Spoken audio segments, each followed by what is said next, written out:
제가 아는 분 중에 폐지를 줍는 분이 계세요. 어르신인데 몸이 불편해요. 그래서 뭐 다른 일을 못하고 평생 이 폐지만 줍는 일을 해서 생계를 유지하신 분이셨어요.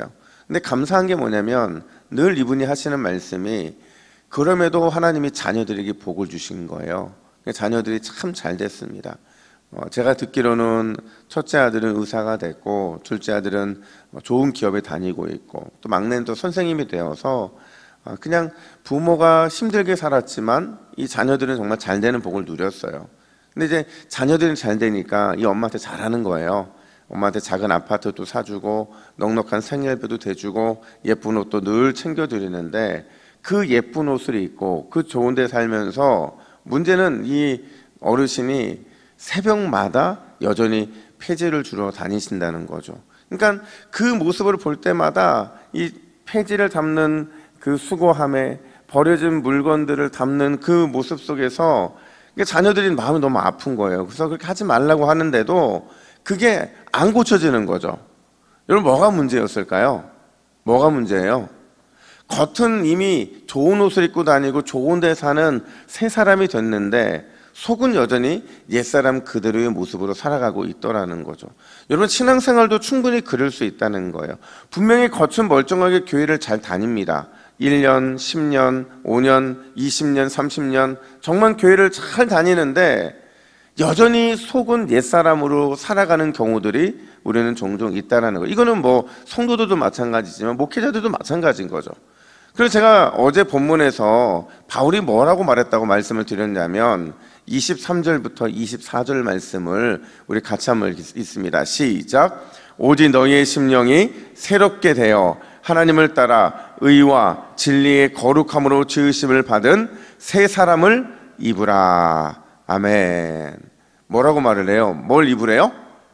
새 사람을 입으라. 이 말은 바꿔 말하면 겉의 변화로 만족하지 말고 오늘도 내일도 계속해서 속이 변화된 사람의 이 새 사람을 경험해야 된다, 새 사람을 입어야 된다, 이렇게 말을 하고 있는 거죠. 그렇다면 어떻게 속 사람이 변화되어서 새 사람을 입을 수 있는 것인가? 오늘 본문에서 바울은 그 구체적인 예를 들어주고 있는데 그 예를 통해서 속 사람이 변화되는 방법, 날마다 우리가 새 사람을 입는 방법을 말해주는데 두 가지예요. 첫 번째는 뭐냐면 마귀에게 틈을 주지 말아야 된다, 이렇게 말을 해요. 27절 말씀, 우리 짧고 굵은 말씀이니까요, 우리 27절 말씀 함께 읽습니다. 시작. 마귀에게 틈을 주지 말라. 아멘. 자, 여러분, 틈이라는 게 뭘까요? 이 틈이라는 것은요, 더 정확하게 번역하면 가능성이에요. 기회를 의미하는 거죠. 그러니까 마귀에게 틈을 주지 말라는 것은 사실은 전투적이고 매우 강력한 요청인데 어떤 의미냐면 따라합시다. 원천봉쇄, 기회박탈. 누구에게요? 사탄에게, 마귀에게. 그러니까 이 말은요, 지금 바울이 사탄이 어떤 존재인지를 정확하게 판단하고 있다는 것을 근거하고 있는 거죠. 여러분, 사탄이 어떤 존재입니까? 어떤 일을 하는 전문가냐면 우리의 영혼의 틈을 찾는데 전문가인 거예요. 틈을 찾아서 공격해서 영혼을 무너뜨리는데 그 일의 가능성과 기회를 주는 게, 그걸 틈타는 게 사탄의 전문가라는 거죠. 그걸 위해 사탄은 존재한다고 말해도 될 만큼 그만큼 전문가라는 거예요. 특별히 사탄이 어떤 공격을 잘하느냐, 25절 보니까 이렇게 말합니다. 그런즉 뭐를 버리래요? 거짓을 버리고. 이건 제가 몇 번 반복했어요. 사탄은요, 거짓으로 우리를 공격하죠. 거짓으로 공격해서 그의 별명이 뭐냐? 거짓의 아비, 거짓말쟁이라고 제가 말씀을 드렸어요. 늘 거짓을 참으로 믿게 만들어서 죄에 걸려 넘어지게 하는 게 사탄이 제일 잘하는 것이죠. 또 사탄이 뭘 잘하느냐? 26절 말씀 우리 화면 보시고 같이 읽습니다. 시작. 분을 내어도 죄를 짓지 말며. 자, 여러분, 이 말은 분을 내는 것 자체가 죄라고 말하는 겁니까? 아니에요. 분은 우리에게 좋은 감정일 수 있어요. 내 마음에 있는 것들을 털어낼 수 있는 감정일 수 있다고요. 근데 문제는 뭐냐면 분이 죄로 가는 데까지는 해서는 안 된다는 거예요. 역으로 말하면 사탄은 죄를, 우리 감정인 분노를 죄를 짓는 데까지 끌고 가서 무슨 말이냐면 계속 분노를 품고 또 품게 만들어서 그게 큰 눈덩어리가 되게 만든다는 거죠. 그리고 그걸 쏟아놓게 함으로 인해서 누군가에게는 씻을 수 없는 상처, 또 누군가에게는 삶을 파괴하는 그런 행동을 저지르게 만드는 거죠. 여러분, 제가 어제도 말씀을 드렸잖아요. 영적인 싸움은 여기서 일어납니까? 여기서 일어납니까? 둘 다 일어나지만 우리의 영적인 싸움의 대표적인 싸움은 다 여기서 일어나는 거예요. 내 마음이죠. 그러니까 내 마음을 지키는 일이 가장 중요하다고 말씀을 드렸어요. 특별히 사탄에게 틈을 주지 않는 것, 마음의 틈을 주지 않는 것, 원천 봉쇄하는 것, 그게 우리에게는 너무도 소중하다는 거예요. 그럼 어떻게 사탄에게 틈을 주는 일에 원천 봉쇄할 수 있느냐? 다시 25절 보면 그런즉 거짓을 어떻게 하래요? 거짓을 어떻게 하래요? 버리라고 말을 해요. 26절 보니까 분을 내어도 해가 지도록 분을 어떻게 하지 말래요? 품지 말고. 무슨 말이냐면 이게 버리라는 또 다른 표현이거든요. 신속하게 버려야 한다는 거죠. 아주 작은 틈을 만들 수 있는 상황이나 마음이나 태도를 즉각적으로 버려야 된다는 거예요.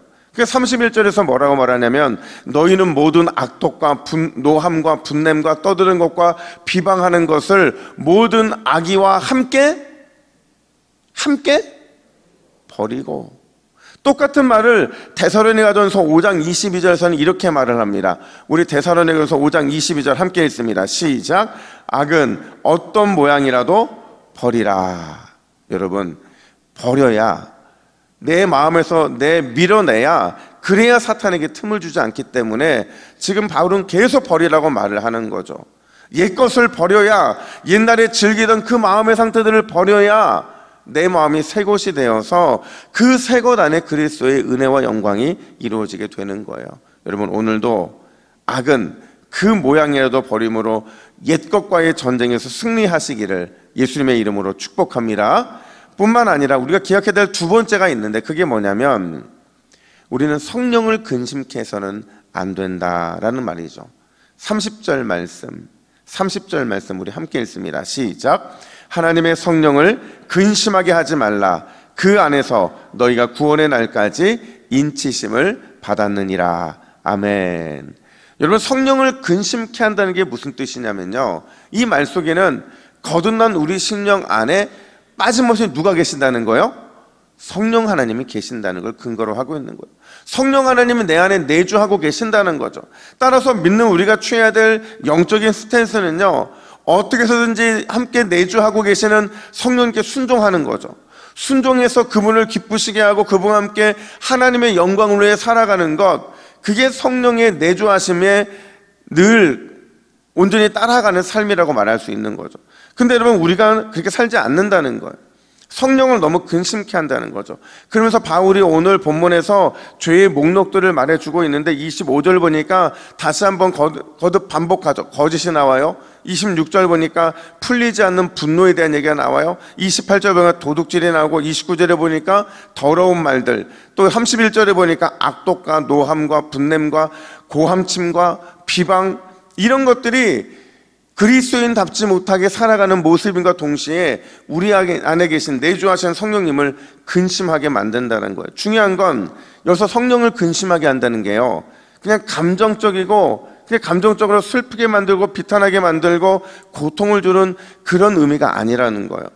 성령을 근심하게 한다는 것은요, 성령 하나님을 의도적으로 대적한다라는 거예요. 분명히 하나님의 뜻이 뭔지 알아요. 성령이 나에게 뭘 원하시는 줄 알아요.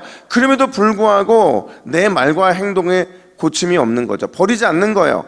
그러다 보니까 그분의 말씀에 역행하게 되고, 그 역행한 것이 내 영혼을 파괴할 뿐만 아니라 교회의 거룩과 연합을 깨트리고 심지어 믿음 안에 있는 누군가를 넘어뜨리게 만드는 것. 그래서 우리가 근심, 이 근심이라는 단어를 절대로 쉽게 생각해서는 안 된다는 거죠. 그러니까 오늘 우리는 물어야 돼요. 과연 나는 나의 생각과 말과 행동으로 성령을 근심히 하게 하는 삶을 살고 있는가, 아니면 늘 성령을 기쁘시게 해드리는 삶을 살고 있는가? 여러분, 우리의 삶의 목적과 우리의 존재 이유는 좀 거창하게 말하면 하나님의 영광을 위함인 줄 믿으시기를 축복합니다. 근데 여러분, 거창하게 말하니까 하나님의 영광을 위한 거죠. 우리의 삶을 현미경처럼 들여다보면 내 말과 행동과 내 생각이 실제적으로 성령님을 근심케 하지 않는 것, 그게 여러분 우리의 삶의 목적이고 삶의 이유라는 거예요. 여러분, 마지막으로 바울은 우리에게 그래서 이렇게 권면합니다. 32절 말씀을 우리말 성경으로 같이 읽습니다. 시작. 서로 친절하고 인자하며 하나님이 그리스도 안에서 여러분을 용서하신 것처럼 서로 용서하십시오. 아멘. 한마디로 모든 것 위에 뭐를 더해야 될까요? 사랑을 더해야 된다는 거예요. 용서는요, 사랑의 적극적인 표현의 방법이거든요. 친절과 인내는 사랑하지 않으면 할 수 없는 거거든요. 그러니까 모든 것에 사랑을 더할 때 성령을 근심하지 않는 삶을 살 수 있다는 것을 바울이 말해주고 있는 거예요. 여러분, 오늘도 모든 것 위에 사랑을 더함으로 더욱 친절과 인자와 용서함으로 성령을 기쁘시게 해드리는 귀한 삶을 살아내시기를 예수님의 이름으로 축복합니다. 우리 함께 화면을 보시고 기도의 제목을 같이 읽습니다. 시작. 주여, 오늘 하루의 삶 속에서 악은 어떤 모양이라도 즉시 버리게 하옵소서. 모든 것 위에 사랑을 더함으로 성령을 기쁘시게 하는 삶 살게 하옵소서. 아멘. 함께 기도하겠습니다. 하나님 아버지, 오늘도 성령을 기쁘시게 해드리는, 성령을 통해 마음껏 은혜를 누리는 우리의 삶이 될 수 있도록 역사하여 주시옵소서. 그러기 위해서 내 안에 있는 악, 어떤 모양이라도 즉시 버리게 하여 주시고, 그런 나를 통하여 오늘도 주님 영광 받아 주시옵소서. 감사드리며 예수님의 이름으로 기도하옵나이다. 아멘.